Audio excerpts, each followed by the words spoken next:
Welcome to the Sisterhood of Sweat. I am in the house today with Kae B. Kae B is the founder of the Sober School, where she coaches women through early sobriety and helps them navigate alcohol-free living without feeling deprived or miserable. Kate lives near Manchester in the UK. Growing up in the era of Sex and the City and Bridget Jones, Kae B believed her drinking was simply what successful, independent women did. After all, she was a journalist on TV I screwed that up. After all, she was a journalist and TV producer for the BBC. That's what you get for not wearing your reading glasses when you're over 50.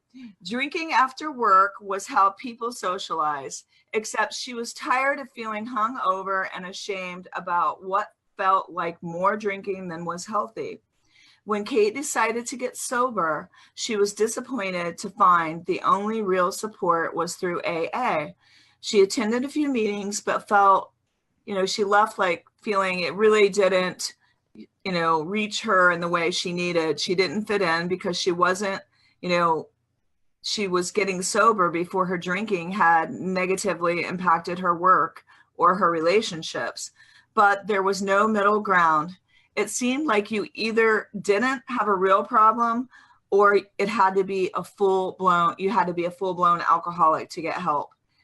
That's why Kate founded the Sober School, a coaching program that helps women feel inspired and empowered by their decision to quit drinking. She helps women who are ready to start living their best lives learn how to do it without a glass of wine in hand. Kate's course helps women understand why they really drink so they can change their relationship with alcohol for good. And so today's show, we're going to talk about how you can have fun. Why does that have to equate to drinking? Why do people equate drinking and fun together? It isn't necessarily mean you can't have fun without a glass of wine in your hand. And we're going to dive into the whole social aspect of drinking and how you can kind of free yourself of that like Kate did. So I am so excited to welcome Kae B to the Sisterhood of Sweat. Thank you for having me. I'm so excited to be here and to talk about this with you.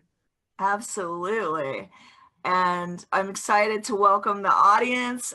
Hi, everybody. If you have any questions, make sure you post in our chat and we'll try to respond to you a little bit later in the program. So make sure you think about what it is you want to ask if she doesn't address them.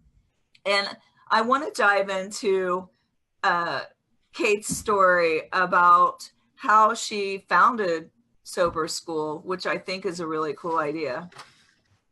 Cool. Well, the Sober School really came about because of my own experience. There's no way I would have set it up otherwise. I will spare you the long, boring version and just give you the short one, which is really that right from the word go, I was one of those people who always drank a bit too much. I didn't have an off switch.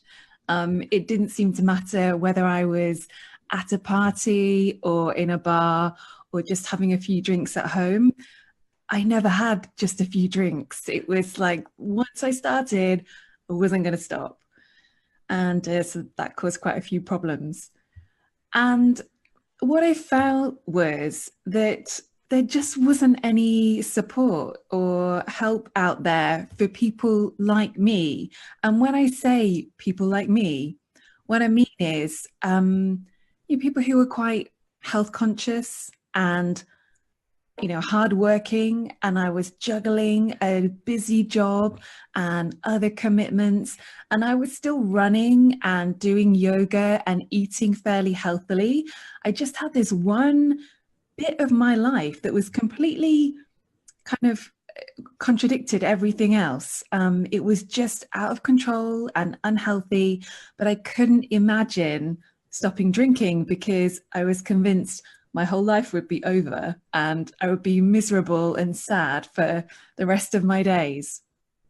So eventually, I did decide to stop drinking. Well, I took a break for 100 days. That's how I got started. I thought, I'll take this break, I'll throw myself into it, see how I feel afterwards. That was back in 2013, and I haven't gone back since. And in since 2015, I've been working with women to help them make this leap. And I'm really passionate about showing other people how to stop drinking and communicating the message that you can stop drinking alcohol without your life being over or it being the worst thing on earth. So, a little bit of a backstory. What would you say?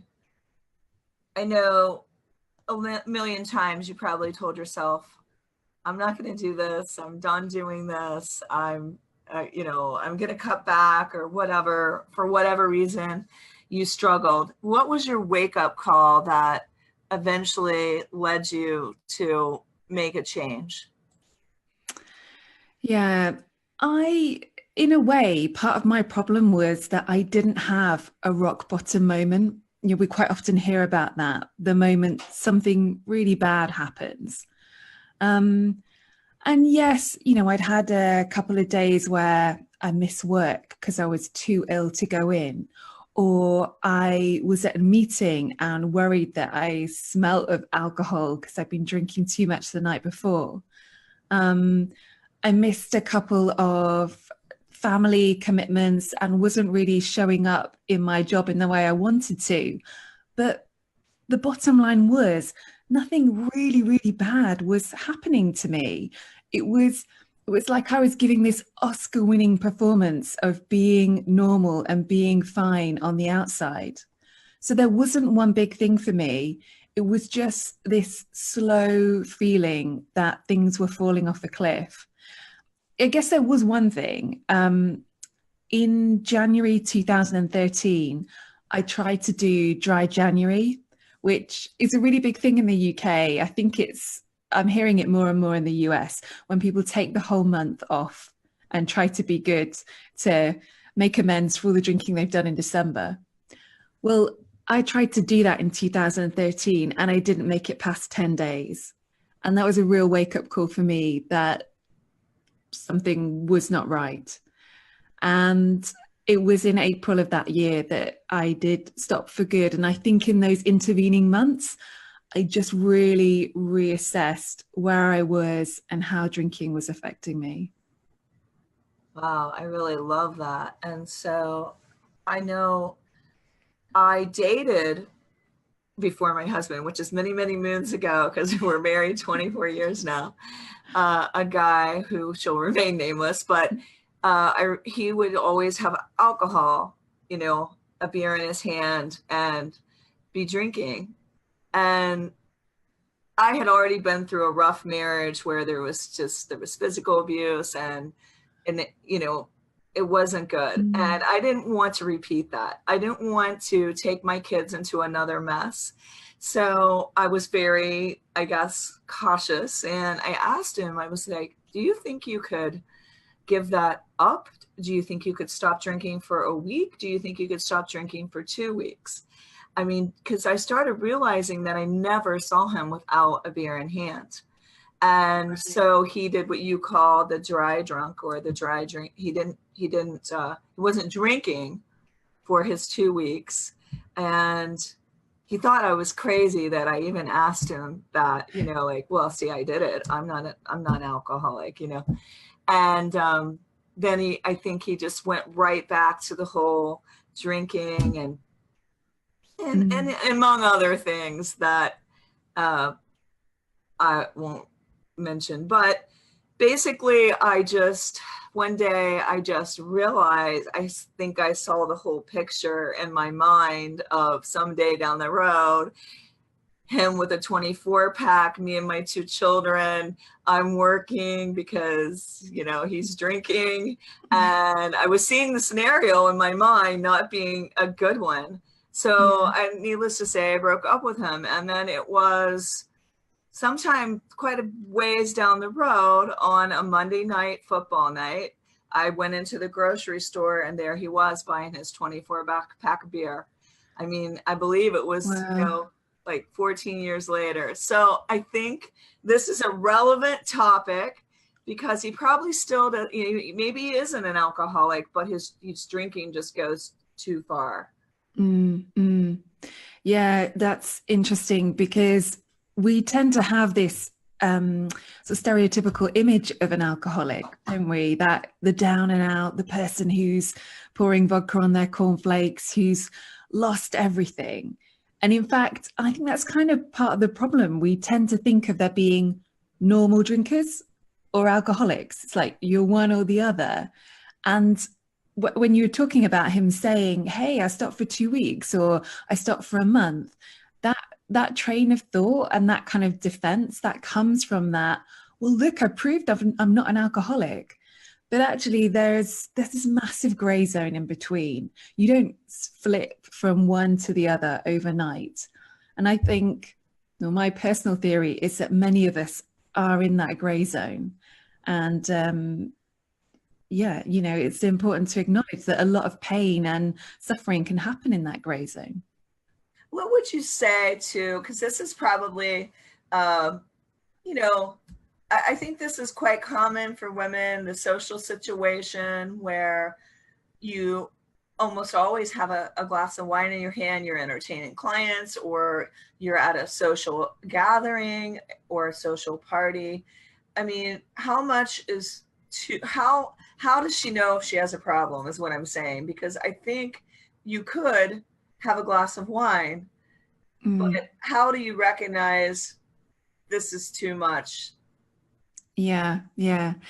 A lot of people want to know that. It's a great question. And there are lots of tests you can take online if you want to Google that kind of thing.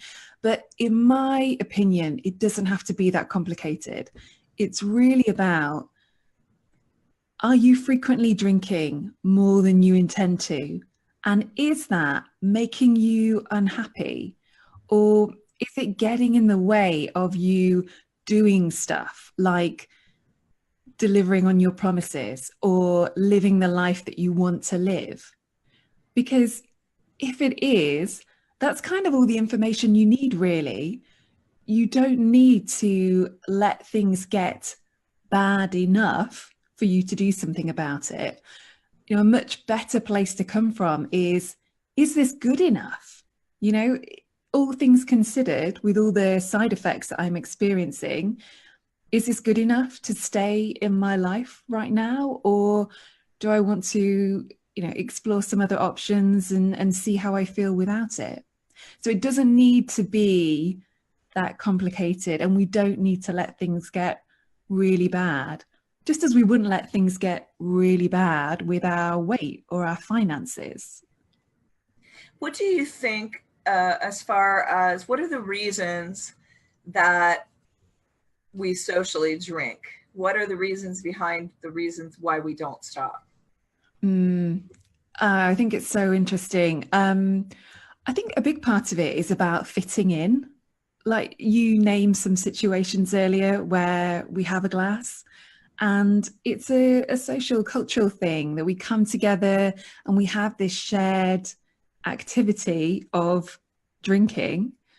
So yeah, it makes us feel good, it makes us feel part of a gang. But for many of us, it's also a comfort blanket. We perhaps believe that we are lacking in some way, lacking in self-confidence, lacking in the ability to talk to strangers. And we project all these positive benefits onto that glass. And as a lot of people talk about the relief they feel just when they've got that glass of wine in their hand. They've hardly drunk any of it, but they're feeling more relieved and they're feeling better because they've got it with them. And that's very interesting. That's very indicative of the psychological aspect of this. Nothing to do with drinking, actually. It is a very psychological aspect. I think it gives some people false courage. Mm, Maybe they have trouble coming out and being themselves. They're a little shy or a little nervous about being accepted. And once they have that drink of alcohol, they lose that inhibition. And so I think that that's part of it too. Would you Yeah. agree? Yeah, I would. But I think what's interesting is that a lot of us have these stories about ourselves that we might have established when we were very young, maybe when we were awkward, shy teenagers. We picked up this story, or we decided that we weren't very good at socializing, or we weren't very good at talking to, people that we felt attracted to. We need a drink to do that. And I have a lot of clients say to me, after they've gone to their first party without drinking, normally absolutely dreading it and feeling panicked, that actually they get there and they feel surprised by their abilities. And it's almost as if we forget that a lot's happened in the intervening years. We've got older and more confident and better at, making small talk and all the rest of it. But if you're not careful, you can spend your whole life thinking that it's the contents of that glass that's helping you socialize. So, Yeah. yeah, you've got to be Yeah. kind of careful the story you're telling yourself.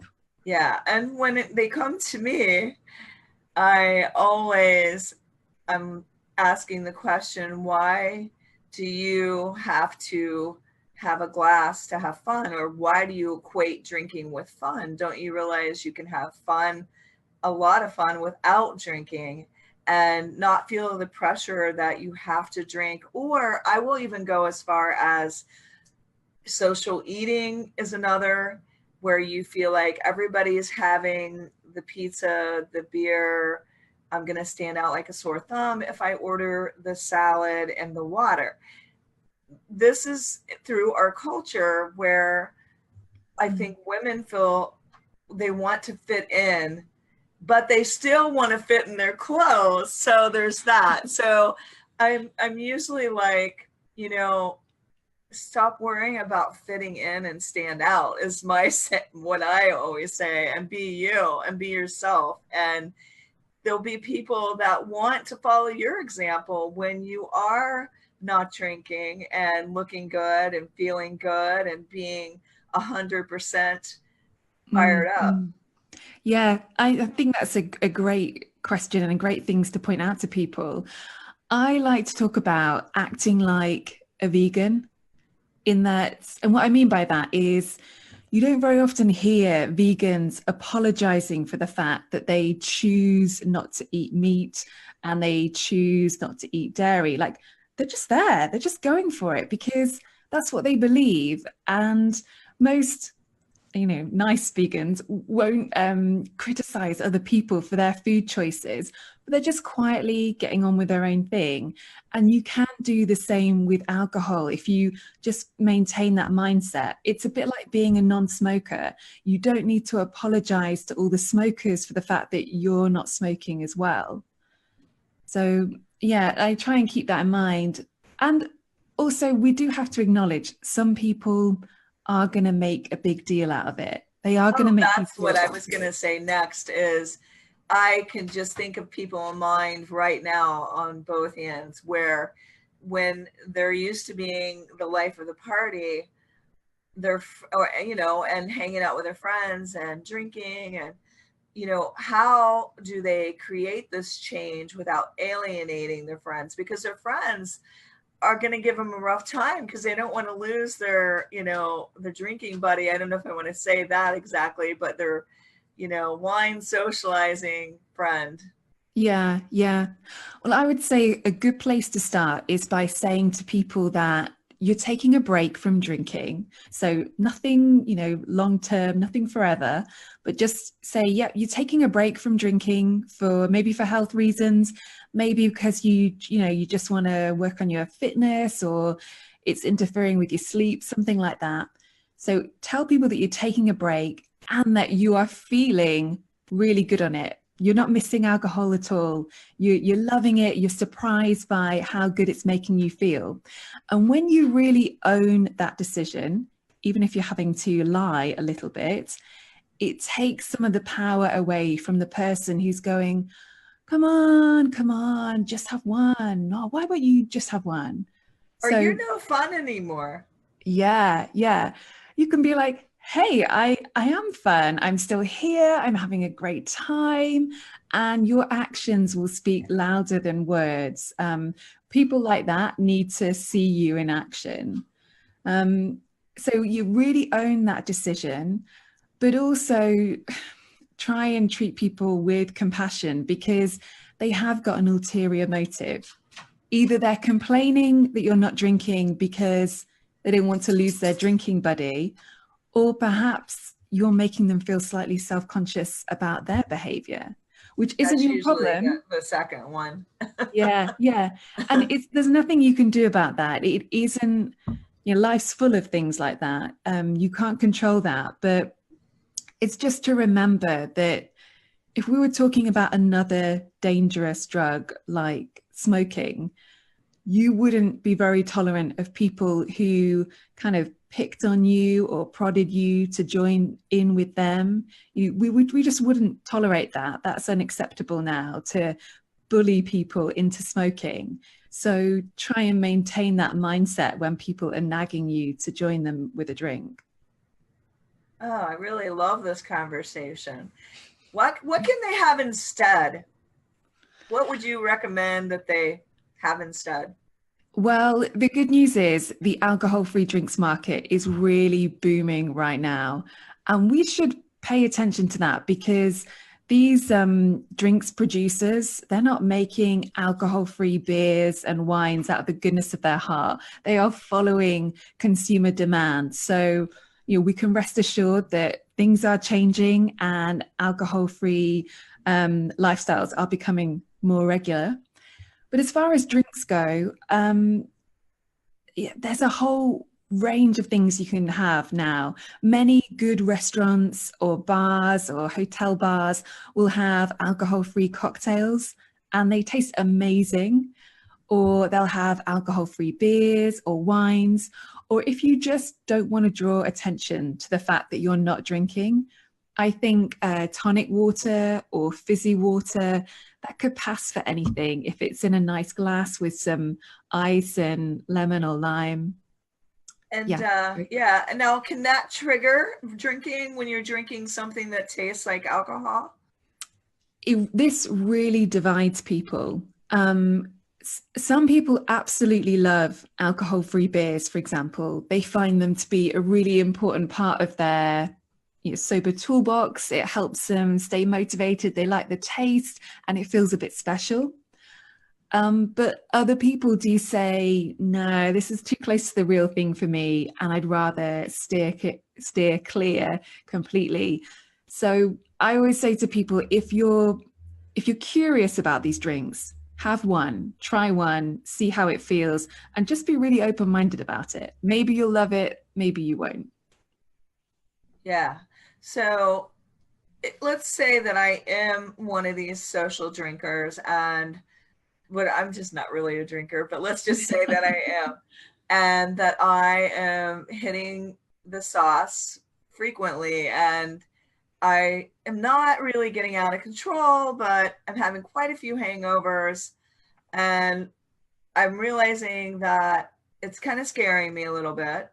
What are the first steps that you recommend for one of your clients to take Mm. to just kind of step out of that and look at their situation? Yeah, well, I think if someone really has only just started to become aware of this problem, then trying to cut down is a logical first step. So maybe you have some alcohol-free nights each week, or you reduce the amount that you're drinking. But what I tend to find is that people who are coming to my website and interacting with what I'm doing, they have actually already been trying that for a long time. And they might have tried creating all kinds of rules around their drinking. And they've been doing that for months or years or even decades. So I guess my first thing to say would be really think about where you are right now. is this something that's just started to worry you, or has it actually been an issue for you for quite a long time? And if it is something that's been bothering you for a while, I'd really strongly suggest taking a break from drinking. And now a break is anywhere from 1 month to 3 months. And all we're really doing is giving you the opportunity to take alcohol off the table, throw yourself into alcohol-free living, you read books and experiment with this lifestyle and see what sobriety feels like with your life. You're giving it your all, safe in the knowledge that at a defined point in time, you can stop, review, and decide what you want to do next. So you're in control, but you are getting to experience true alcohol-free living. Because here's the mistake a lot of people make is they might stop from Monday to Thursday every single week, and then they drink all weekend. But when you're doing that, you're not really experiencing alcohol-free living. You are just being good for a few days each week. Compartmentalizing it, yeah. Absolutely. And you are basically teaching yourself, when you do that, you're teaching yourself that you can't stop drinking for long periods of time. And there are certain things that you just can't do without a glass in your hand. And alcohol-free living is really about pushing past that and giving yourself some experiences like what we talked about, a party sober, or networking sober, and pushing up against your comfort zone and kind of testing some of those beliefs that you've got, like you were saying about I can only have fun if I'm drinking. Well, that's a big one. That's a big one. I could say that probably fits a huge percentage of the population. Yeah. A huge percentage. So I think that this, it's really relevant. Now, let's say that I did the dry, like a month dry, or let's say it's a month, because I think a lot of people would be done in a month. Yeah. And I'm like, ooh, I can't wait to have a glass of wine. I can't wait to go out with my friends. I don't have a problem because I stopped drinking for a month, and then pretty soon I'm just right back full force into it. What do you say to those people? I would say, well, first of all, I'd say, hey, congratulations on taking a month off. I mean, not everyone does that, so that's a big deal. But yeah, pay attention to what happens when you go back to drinking. Because if things do immediately slide back to where they were, or they go back within a few weeks, then you've actually learned something really important. You haven't screwed up, it hasn't all been a waste of time, but you have learned something.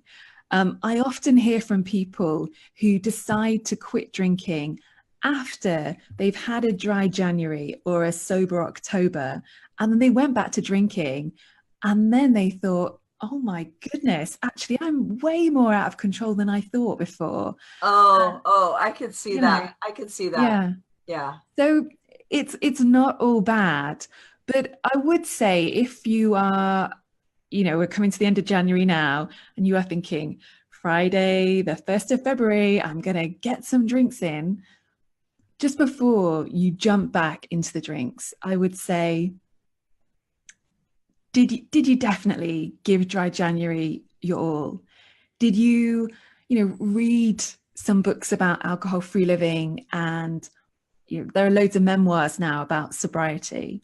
Did you listen to some podcasts? Did you challenge a few of your beliefs about alcohol and the role it plays in your life? Did you give this 100%, or have you actually quietly been waiting for the end of January since the 2nd of January? So it's just about kind of approaching it with the right mindset. But honestly, no matter what happens after dry January, you are winning in a way because you are learning something. Really, really true. Yeah. You definitely are learning. Yeah, that's true. And I would think too, another thing that they should be looking at is how are they affecting all the people around them, like when they're drinking like that? Is it Mm. affecting family members? Is it affecting things besides just being hungover? Yeah, yeah, absolutely. And I think for people who are struggling with alcohol, sometimes it's nice to say, hey, it's me who's drinking and it's only me who's affected by this, but it does affect more people. I work with a lot of mums. So, the typical people who come take my course are normally in their late 30s, early 40s. They've got busy jobs and busy weekends because you're with the kids and managing childcare.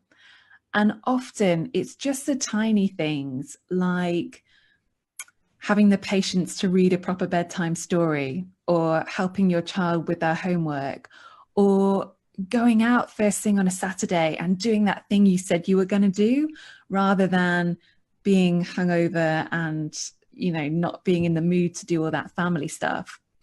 It's all those little things that, hey, on their own in isolation aren't that big a deal. But when you start adding them all together, that's actually fundamentally a very different family experience, isn't it? Yeah, yeah. And it does take more from you than it ever gives. I mean, I think sometimes it takes your sleep, or, Yeah. you have to sleep longer because you have to sleep off the hangover. And that workout is down the tubes because you can't work out near as hard because of the hangover.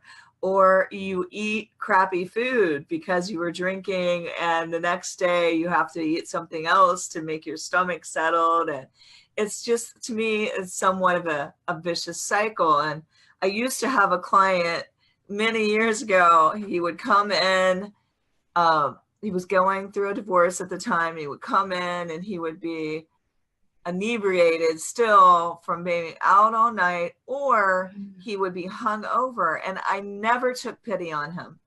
I never did, because I wanted him to feel terrible so he didn't do it again. And so he'd be green and he'd be like, I'm not coming to you. After just a couple of times, he did not come to me like that anymore. Wow. I love it. Tough love. Because I was just like, how can you show up like this and to work out? Like, really? Yeah, I've heard of that before. I'm working with a lady right now who she does these workouts at 5 a.m. in the morning, which blows my mind because I'm a morning person, but being at the gym at 5 a.m. is not my thing. I was there at 5:30 today, so. You make me feel bad. But she said to me, oh, yeah, but I was doing this when I was drinking. She said, I still managed to drag myself there because I had to prove to myself that drinking wasn't affecting my life and that I was still able to do the things I said, which is impressive. And I just want to make this point that a lot of drinkers are actually really driven, determined people. There's this myth that drinkers are Oh, right, right, willed. right. Or even if it's just the social drinking, it doesn't mean you're not, No, good, no, right? no. Yeah. So she was doing that while she was drinking, but obviously now the difference that you must feel working out when you are rested and you've eaten properly and you're not dehydrated and you're not about to be sick. I mean, Well, and it's I gotta incredible. say, he needed to find other tools because he was sad because he was getting a divorce. He needed other tools in his toolbox to help him with loneliness and feeling miserable. And Yeah. it's too easy to grab that alcohol, but it really isn't a tool that's going to help you as much as it's going to hurt you. And I think, why not just have the courage? You know how you have to rip off a band-aid sometimes, and just be like, face whatever it is and find out what those tools are, and just, face your fear head on, is much better in the long run than Dutch courage. Yeah, yeah. Not to offend the Dutch or anything. Sorry, that's just a phrase of speech. So did you talk to him about that, or did he just learn the tough way that he had to stop doing that because you weren't going to relent? I did talk to him about it. Oh yeah. Yeah. I'm pretty straightforward. I Yeah. am pretty straightforward. And if not, I beat around the bush until you can't stand it anymore. So you just want me to come out with it. I love it. So I care about people. And so I'm not ashamed to let them know that, and that I have their best interests at heart. And sometimes, yes, that's gonna trigger people, or it might be uncomfortable, but then they're back thanking you for it later. Yeah. Yeah, absolutely. Well, we all need a bit of accountability and tough love at times, but I think it is a balancing act as well, especially with women, because there can be a lot of shame around drinking too much. Oh, for sure. Yeah, shame about that, or shame because you stopped. I mean, that's the one that I feel is that women feel, I don't know, they want to fit in with their friends. They want to do the social thing with their friends and have, and have fun. And somehow it's like a club. They feel like Mm. they quit the club. I Yeah. know this is just a reality. I don't know quite how to put it into words, but it's like, if when I quit drinking, I quit that club. And Yeah. they feel like they're letting people down that they hang out with. And it's just this whole misperception. Yeah, it is. It is. But what I would say about that, from my experience of being, yeah, quite a shy person, and I definitely wanted to fit in and go with the crowd and just, blend in and be approved and accepted, is that my experience of stopping drinking and therefore going against the grain and doing something different, as awkward and as hard as that was, and I resisted it, believe you me, I feel that in the long term, it has set me up for all kinds of great things. Oh, you're stronger. You have sober school, your success. You're helping Yeah, other women that just maybe didn't recognize the same thing. They might have felt like, I don't need to go to AA, but yeah, there were no tools for them to meet them where they're at, or to define what it is they're even feeling about yeah, surrounding drinking. yeah, exactly. And yeah, I mean, what I'm doing now, I could never have imagined me doing that back when I was drinking. Just even having my own website and having my kind of voice and opinions, because I just wasn't that kind of person. But that one act of doing something different started a chain of events where I became more and more confident in, yeah, doing what I wanted to do and not just following everyone else, and standing up for myself a little bit more, both not just work wise, but in relationships and the way I interacted with other people. So yes, as hard as it is to be a bit different, it's so worth it. And I guess the other thing I would say is, where else may you be people pleasing? Yeah. I mean, if you're that afraid to just, something that's affecting you, to buck the system, where else are you not bucking the system that you might need to buck the system? Yeah, exactly. I've witnessed that with so many people, that actually their whole life is based around people pleasing and fitting in and trying to be accepted, which brings us on to a much bigger issue, doesn't it, Yes, about it does. self-acceptance and all Yeah. the rest of it. Yeah. Self-acceptance is one of the biggest things that I teach in the Sisterhood of Sweat, in my book, in the studio. Yeah. The biggest thing is just accepting yourself and learning, like, being you is Yeah. perfectly great. It's perfectly fine. It's enough to be yourself. And if you're hanging around people that don't like who you are, hang around somebody else. Like, I mean, who you truly are. Yeah. I mean, if you're constantly showing up as somebody you want others to be, how are you going to even know who you really are? Exactly. Yeah. Exactly. And also, if people do respond badly to you breaking the mold and doing something different, like let's come back to the fact that what we're talking about is choosing not to drink a liquid drug. That's all we're talking about. If someone cannot get their head around that and they no longer want to be friends with you or accept you into their group, then what kind of person are they anyway? Do you Well, really there's that. Yeah. spending time with them? Yeah. There's So that. And that's the yeah, thing. I think a lot of times we just want to fit in and we don't truly examine. We don't examine who are we fitting in with? Is this necessarily good for me? We just, yeah, it's this whole, because we don't accept ourselves, we want others to accept us. And what I would venture out to say is, when you truly accept yourself, that's the key. You don't need that validation. I'm going to say it, I know it's corny, but validation is only for parking. I love that. Yeah. Yeah. Yeah, I absolutely agree with that. That's so true.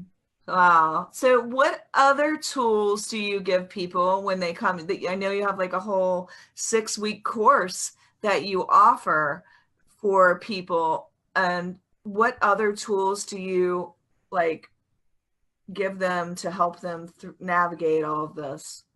Yeah. So, what we do on the course is a combination of, on the one hand, we're looking at why they drank and what are the triggers, and then we're trying to find replacement tools, so things they can do instead the next time they feel angry or stressed or whatever. And at the same time, we're also looking at their beliefs about what alcohol does. And people come to the course with all kinds of beliefs about, It makes me relax, or yeah, it makes me yeah. have a great date with my husband. I can't go on holiday without drinking, like everything. So we sort of break down all those beliefs one by one and look at what's really going on there and whether alcohol really does do all that stuff. So I don't know if you want me to talk a bit about the tools, really, because if someone is going to, be inspired by this and take a break from drinking, a really important thing to do is to think about getting some new sober tools, which are basically coping mechanisms and things that you're going to do the next time you have a horrible day at work, or the kids are driving you crazy, or you're feeling upset. So what are you going to do instead? And this list will be different for everyone, but it could be anything from taking a walk, listening to music, exercising, having a bath, phoning a friend, sometimes having something to eat. Often we're very triggered by hunger. So it's about coming up with this massive list of things that you're going to try and then committing to experimenting with those different things, because you might not hit upon the right coping mechanism straight away. Wow, I really love that. Can you tell us a success story from your school? Yeah. Goodness, I've got loads of them. I mean, one I'm thinking of right now, because I've just been talking about her, is a lady called Jen, who took my course a few years ago. So she's nearly 2 years sober now. But she was that classic, drinking to cope with motherhood and life and work. And it felt as if alcohol was so crucial to her well-being and her survival and keeping the show on the road. And now she's completely changed things around. So for starters, like, here's a sober tool that she uses. When she finishes work now, she gets off the tube a few stops earlier and walks to the childminders. So she has this break in her day, this chance to get some exercise, some fresh air, the chance to reset before she starts that second part of her day, which is being a mum. And so then by the time she's home with the kids, she's not desperate for that glass of wine. And she comes home, has some water to drink and a snack, gets busy with the kids. And then she and her husband have this deal that if she's having a bad day, she isn't going to be the one that takes care of meal times and homework and bath time. She might be going out to a yoga class or going out for a run. So they've really thought about this, like what her needs are and how she can cope with life without alcohol. And she's doing so well. And I love all these like little ingenious things that she's built into her day to basically look after herself and bring in that self-care. Because this is what it all comes down to, is self-care. And too many of us think that drinking is self-care when it's not, because self-care shouldn't make you feel awful afterwards. Ooh, that is great. I love that. I love that. Oh, I love that. That puts it all in a nutshell right there in that one sentence. Yeah, but that might be the title of the podcast. Oh, okay. But I think the reason why so many of us think that drinking is self-care is because we, particularly for mums, I think alcohol is often talked about as a sort of, a way of dealing with the day, a way of getting some time for you. And we see all those memes on Facebook, the most expensive part of having kids is all the wine you've got to drink. Alcohol is so embedded. It's a way of almost showing empathy and sympathy for someone else if you encourage them to have a drink. But yeah, we're sending very confused messages to ourselves about, how to look after ourselves. And yeah, it's really not about drinking something that's going to make you feel ill. Wow. Wow. Well, I just really want to acknowledge you today for having the courage and compassion for yourself to recognize that you needed to make a change, and then paying it forward to everybody out there by creating this sober school. And I just think that it's ingenious, because it's going to stop people before they get to that full-blown alcoholism, or before there's really a problem. You're nipping it in the bud and giving people the tools to help themselves. So way to Thank go. you. Yeah. Way to Thanks. go, Kate. That's pretty awesome. And I also want to ask, where can everybody find you then on social media so they can look up the school, and if they need to, maybe they can join the course? Yeah, absolutely. So I am the Sober School on Facebook and Twitter and Instagram. And if you, I think there are links on all of those places as well for some of my downloads, or you can come over to thesoberschool.com. I've got a wine o'clock survival guide on my website, which you can download, which is really good if you are one of those people who keeps promising you're going to do something different, but by the time 5 o'clock rolls around, you are just ready to give up on those plans. I've got some really practical tips in there for navigating that part of the day, which is so tricky for so many people. Wow, I truly, truly love that. What are 3 simple tips you can leave with the listeners today? My tips would be, first of all, at 4 o'clock in the afternoon, have 2 glasses of water to drink and have a snack if you're hungry. Thirst and hunger are massive triggers for people. And many of us, women especially, have kind of got confused between cravings for alcohol and hunger and thirst signals. So stay on top of that towards late afternoon. It will really help you. My second tip would be, if you're thinking about drinking when you promised yourself you wouldn't, play the movie to the end. Set the stopwatch on your phone for 2 minutes and spend the entire 2 minutes picturing your drinking as a movie and think about how it will end if you drink tonight.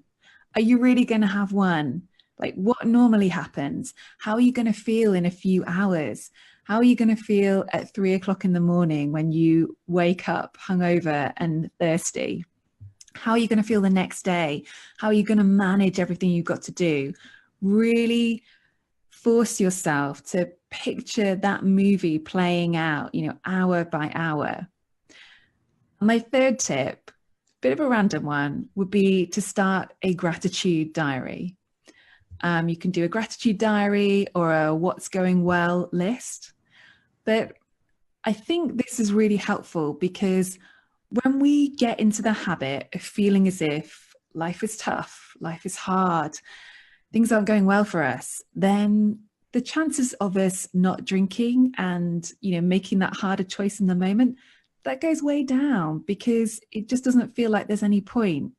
But when we can really stop and appreciate what is going well, it lifts our outlook and our vibration, our well-being, and we are more likely to make those better choices and perhaps not drink or drink a bit less. Yeah, when you focus on happiness, it just brings more. Absolutely. Yeah. Wow. Thank you so much, Kate, for coming on the podcast today. And thanks everybody out there for listening. Please review Kate's podcast in iTunes and let her know what resonated with you. And let us know what you enjoyed on the podcast today. Thanks, everybody.